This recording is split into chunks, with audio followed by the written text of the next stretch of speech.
Shalom, this is Sophia Spiritualite, the Ameru Khan Maryam, and we're here with a video that this is my second time making it, just so you know how important it is, about the doom loop. A sister, Fleur Brune, who talks mostly about paranormal activities and also, mostly about paranormal activities. She talked about lifetime loopers and stuff like that, but I was never quite sure what that meant. And so the mother and the father and sister and the brother revealed to me a little bit about what this doom loop looks like.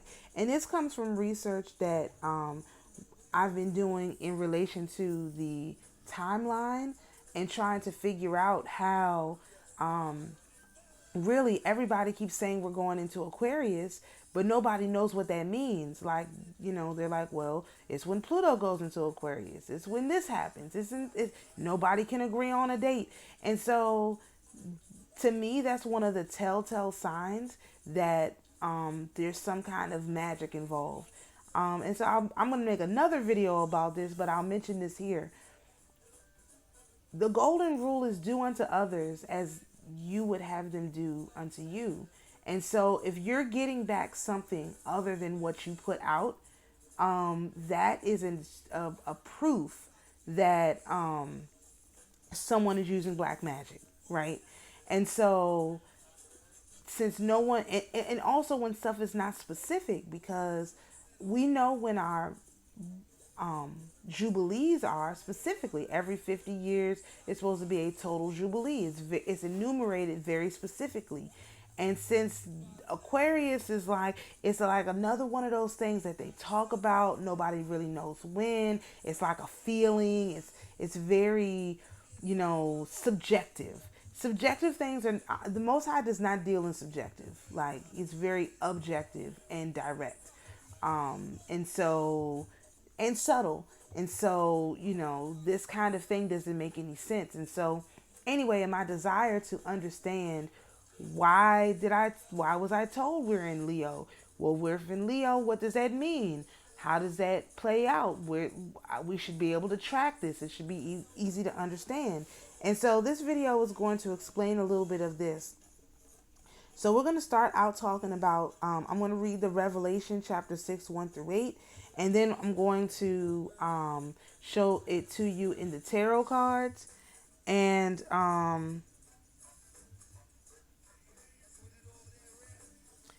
then we'll talk a little bit about the horses and all of that. But first, let's start with the scripture. All right. So this is the amplified version. It doesn't have the subtitles. I usually would read it from the King James or the New King James, which has the headers. But it's really important to understand this, what's being said. So we're going to do amplified. Then I saw, as the Lamb broke open one of the seven seals, and as if in a voice of thunder, I heard one of the four living creatures call out, "Come." And I looked, and saw there a white horse whose rider carried a bow, and a crown was given him, and he rode forth conquering and to conquer. And when he broke the second seal, I heard the second living creature call out, "Come." And another horse came out, flaming red, and its rider was empowered to take the peace from the earth, so that men slaughtered one another, and he was given a huge sword. And when he broke open the third seal, I heard the third living creature call out, "Come." And look, and I saw, and behold, a black horse, and in his hand the rider had a pair of scales, a balance. And I heard what seemed to be a voice from the midst of the four living creatures saying, "A quart of wheat for a denarius, a whole day's wages, and 3 quarts of barley for a denarius, but do not harm the oil and the wine." When the Lamb broke open the fourth seal, I heard the fourth living creature call out, "Come." So I looked, and behold, an ashy pale horse, black and blue, as if made so by bruising, and its rider's name was Death, and Hades, the realm of the dead, followed him closely.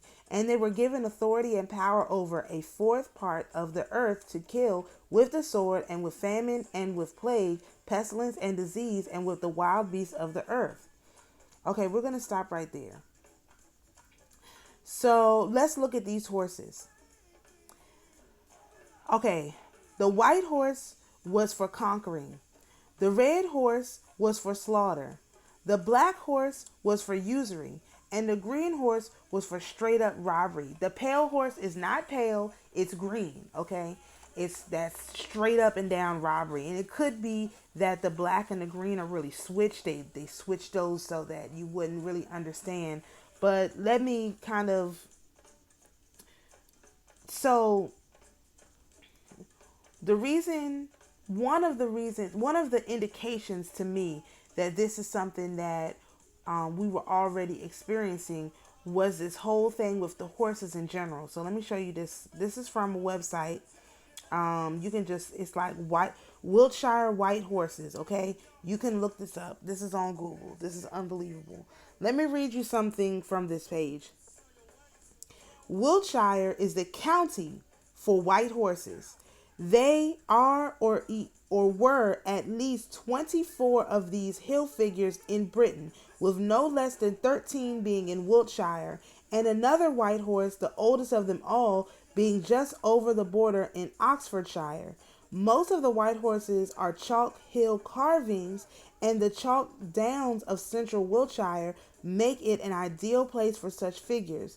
Of the 13 white horses known to have existed in Wiltshire, 8 are still visible, and the others have either been lost completely or are in a sense still there under the turf and have long since become grown over and are no longer visible. Contrary to popular belief, most white horses are not of great antiquity. Only the Uffington white horse is of certain prehistoric origin, being some 3,000 years old. Most of the others date from the last 300 years or so. The hillside white horse can be a slippery creature, and the origins of some are impossible to establish with any certainty.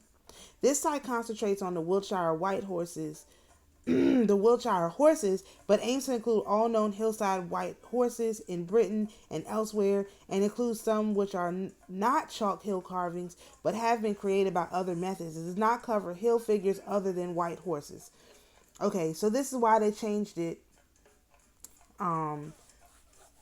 Anyway, the point of the matter, and let me point something else out here.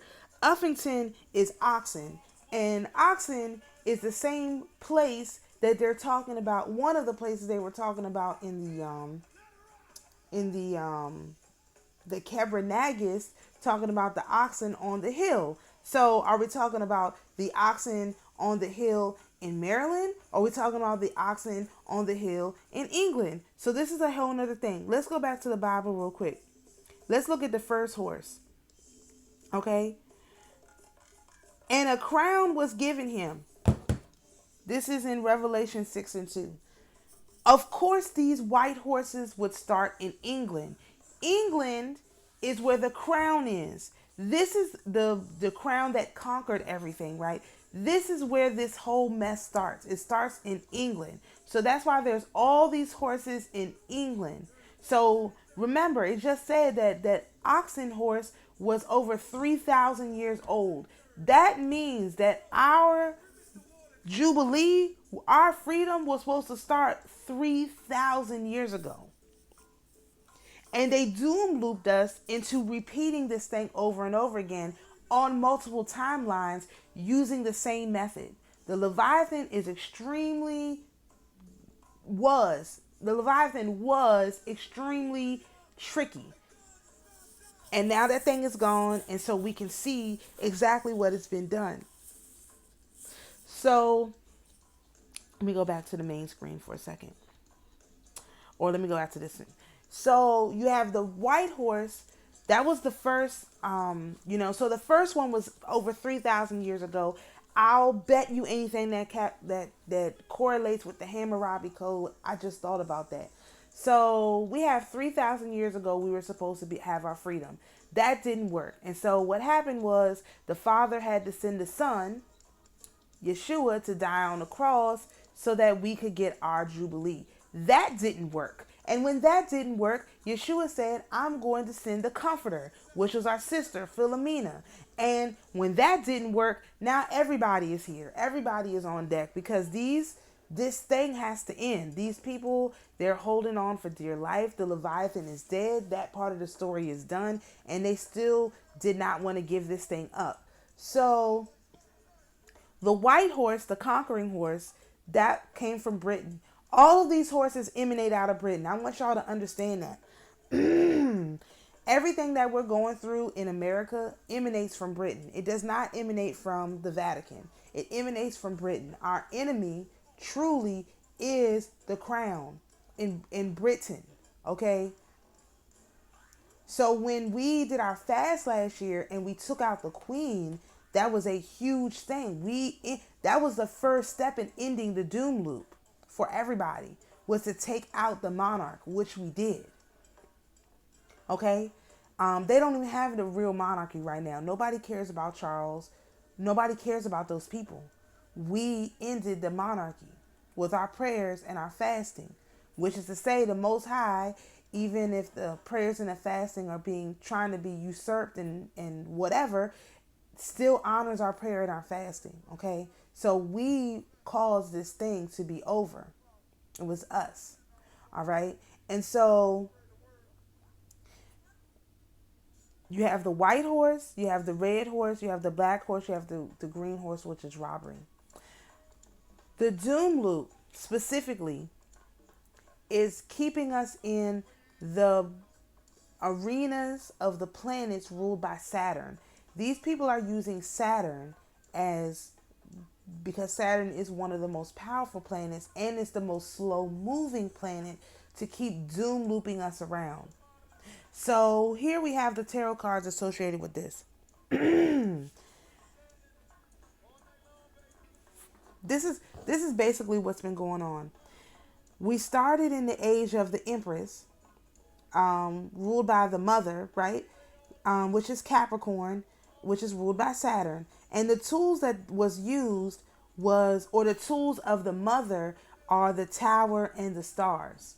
So so in the age of the mother, they just kept making the mother the star, the focus, instead of it being the whole family.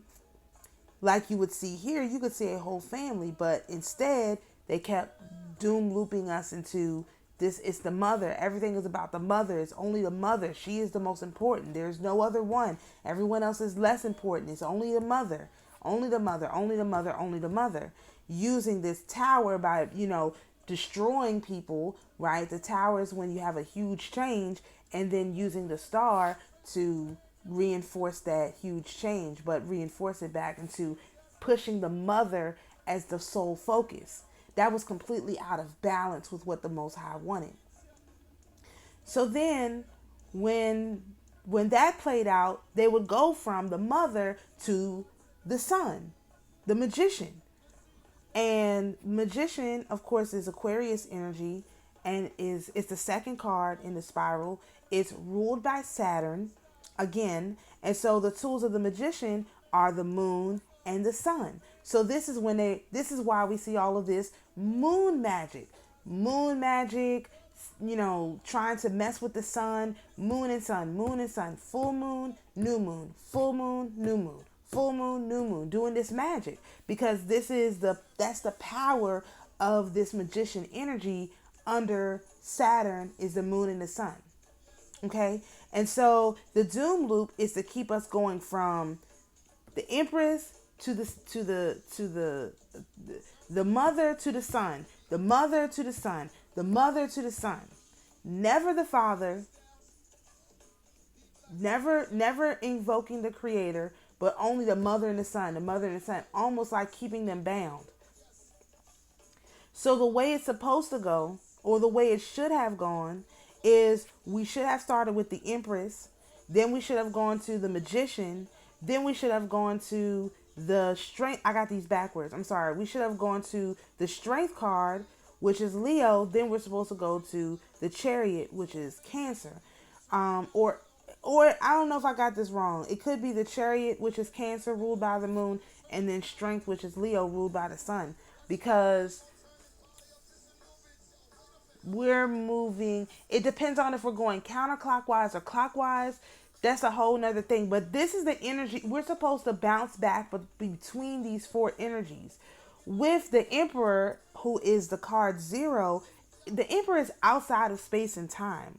So he rules the entire timeline. So we're supposed to just keep looping. It's supposed to be a loop, but not a loop where it's a lopsided loop. The doom loop is a lopsided loop where we just keep going from the Empress to the Magician, the Empress to the Magician, the Empress to the Magician. We're supposed to go from the Empress to the Magician to the Chariot to Strength. The Empress to the Magician to the Chariot to Strength.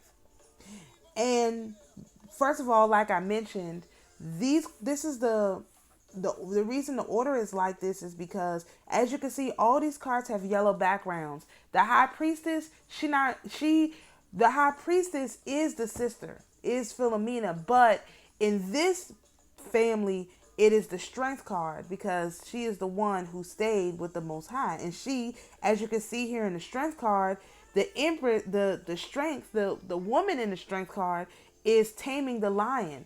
That would be the one who can control the Lion of Judah.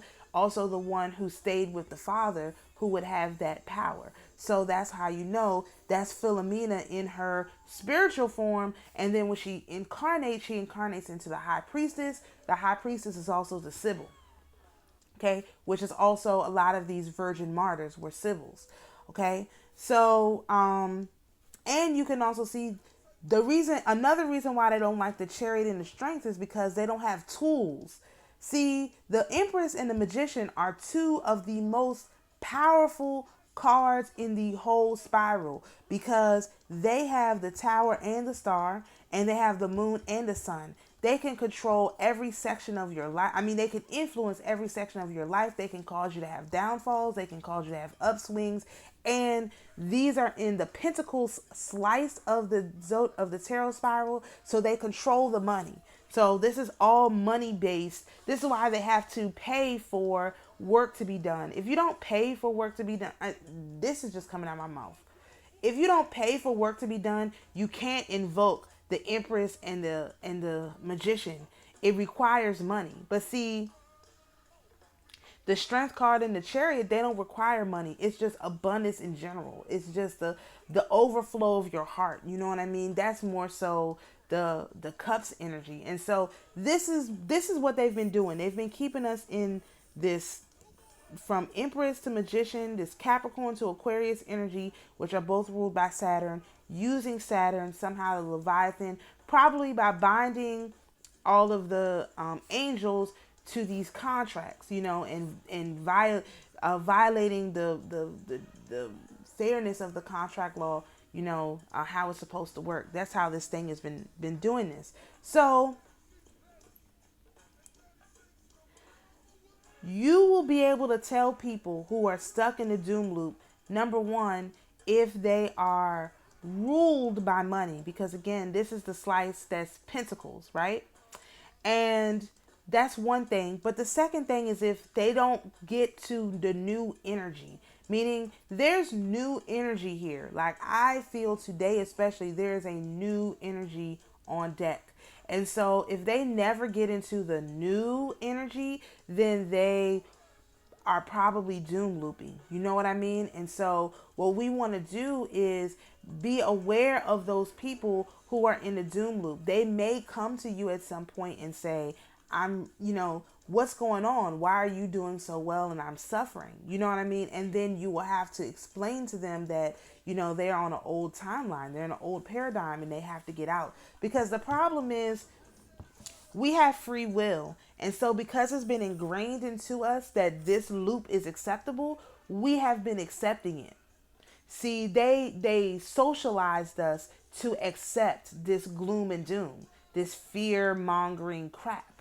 And so because they have conditioned us to accept this is what's been going on. So the only way to get out of this is to reject it and say, I reject like I did. I reject being in the Aquarius at the age of Aquarius. I reject that.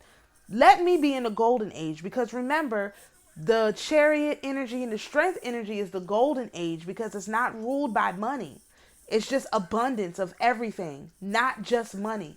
But the Empress energy and the magician energy is head weighed down by money. You know, even if you look at the Ace of Cups card, which is in the slice that the Strength card and the Chariot are in, if you look at that Ace of Cups card, the rain comes from the sky and it just overflows. It's an overflowing cup, and the dove descends. The dove can't descend. In the Pentacles, it's the Most High reaching in his pocket and giving it out, and always reaching in and always take from the earth. That is, why the earth has been pillaged so bad. So this is why I also say that this thing in Lili in Hawaii is so important, because what the angels are doing, what the mother and the father and the sister and the brother are doing, they're taking out these strongholds on the earth first. The actual earthbound strongholds, like that tree. The target in Lili was the tree. That banyan tree was literally the foothold of these oppressors in this fourth part. That thing was the representation of it, because the banyan tree, as I mentioned in the other video, is a tree that grows on the roots of another tree. What was the tree that the roots of which tree did they use to put the roots into that banyan tree? They never talk about that. That was probably one of our tree of life, one of our extremely important portal points. And they just cut it down, more than likely, and grew a banyan tree on it. And that banyan tree took over everything. And so that's why that specific spot was targeted. Plus, it deals with this whole issue of the robbery. They robbed those people for that land. Fact, I went back and read how the kingdom of Hawaii was taken over, and it is ridiculous what they did and how they did it. And so to think that is okay and they're just going to get away with that, I'm sorry, that is not the case. We got to really, rethink how we look at some of this stuff. So I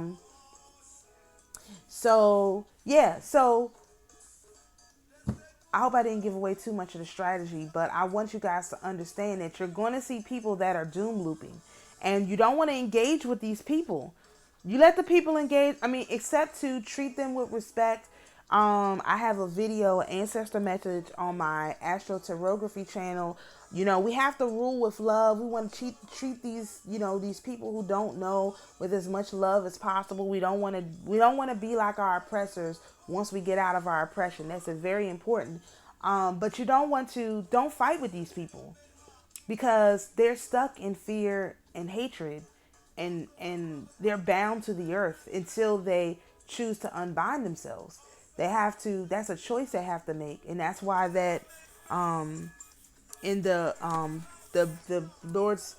mother's prayer, it says, untie the tangled threads of destiny that bind us as we release others from the entanglements of past mistakes.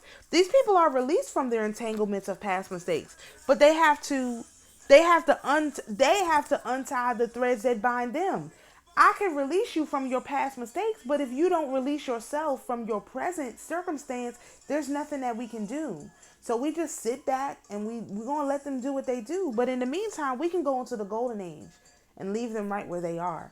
We take who we can. You're supposed to lead with love. You don't want to lead with all this whatever. You want to lead with love, but you don't have to sit and wait for everybody to catch up. Everybody's on their own timeline. They have their own job, role, and mission. You just want to, you just want to be there for them when they wake up, so that you can help them. When they go through their ascension, you can help them. So I just realized that one of the ascension symptoms, something that happened to me, I didn't realize it was an ascension symptom.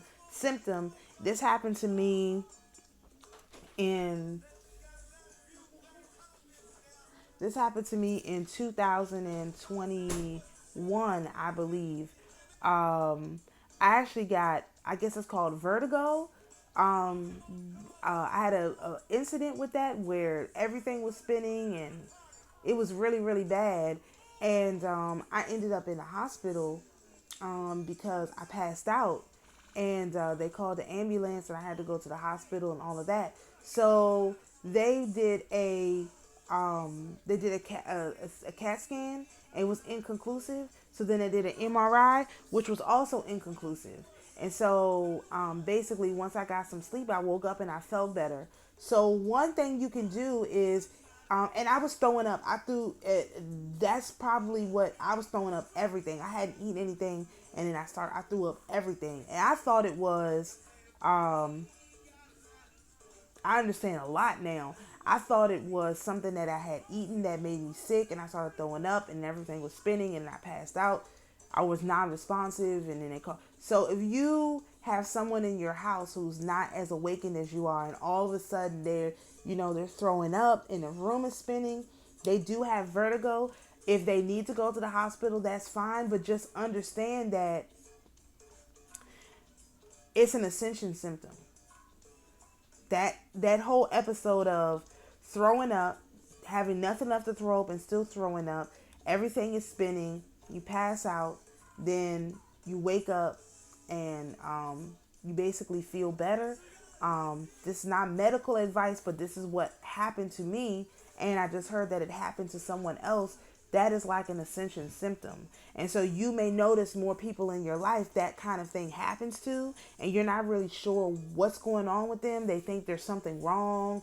No, they're actually ascending. And so, their awakening is sort of going to be coming up after that. So, you just want to hold a space of love and light for those people when those things happen. And if you can convince them, they don't need to go to the hospital, because it's going to tip these people off that so many of our people are ascending so fast. But if they feel like they need to go and they're very uncomfortable, just go ahead and take them. But just understand that that's what's going on there. That's an ascension symptom. And it's pretty rough when it happens. To me, it was really rough when it happened to me. And if a person is not... especially if you have a partner that's not ascended with you, this kind of thing may happen to them, and it's going to be a little bit painful. So you just want to keep a mind out, and you also want to make sure you banish all the demons from your space so that they don't take advantage of that and cause that to be a bigger episode than is necessary. But that is absolutely what happened to me. So I hope that information helps somebody. That is a huge ascension symptom. That happened to me in 2021. Not that I wasn't all. It's something. Whatever happened in 2021, the frequency started to raise and all kinds of stuff. So that could be happening to people as the sun continues to berate us with this energy. And it will force some people to raise, and some people will they're just holding on to their paradigm so hard they're not going to raise. They're going to miss it. But they can always, there's not, all hope is not lost. They're still going to be here. It's just that they're going to be on a way. It's going to be it's going to be just as difficult for them to do it as it is for you. We got fast tracked so that we could prepare the way. And the people who did not get fast tracked so they could prepare the way, it's going to be a little bit harder for them. So don't worry about it too much. I just wanted to share that information with you all. So I hope this makes it clear what I mean by doom looping, where it started, when it started, why it started, and why we are where we are now. So to the spirits who are here with us, you're invited to go in peace. To my beloved viewers, you're invited to be at peace. And always remember, the Most High, Mother, Father, Sister, Brother are your peace. Shalom, and we'll see you in the next video.